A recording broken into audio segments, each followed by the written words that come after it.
মা দাঁড়া বলছি, তোরা আগে আসলি কেন? তোরা তো আমার সৎ ছেলে মেয়ে, আমার নিজের ছেলে তো আসো। মা এসে গেছি, সরে যা সৎ বোনেরা, আমার নিজের ছেলে সবার আগে বসবে। সৎ মেয়েরা তোরা এবার বসে পড়। চল এবার, ঠিক আছে মাম্মা? বল আমার রাজকুমার কি খাবি? আরে মা আমি বার্গার খাবো। মা আমরা চুপ কর বলছি, তোরা আমার সৎ মেয়ে, মন ভরে খা আমার সোনা ছেলে। বার্গার? বোন ভাইয়া তো বার্গার খাচ্ছে, আমরা কি খাবো? তোরা আমার সৎ মেয়ে, তোরাই সবজি খা।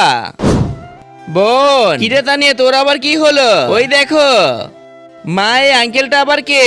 তুই আমার সৎ মেয়ে, তোকে আমি ঘরে রাখবো না, এই লোকটার সাথে তোকে বিয়ে দিয়ে দেব। মা এটা করতে পারো না তুমি। তার আগে এটা হলো মহান আল্লাহ তাআলার নাম, আর এটা হলো শয়তানের ছবি। তুমি যদি মহান আল্লাহ তাআলার নামটি পছন্দ করে থাকো তাহলে একটি লাইক করে চ্যানেলটিকে সাবস্ক্রাইব করে দাও, আর যদি না করো তাহলে আমি ভেবে নেবো তুমি শয়তানকে ভালোবাসো। আর যৌতুক হিসাবে এই দুইটা সৎ মেয়েকেও দিয়ে দিলাম। মা তুমি এমনটা কেন করতেছো?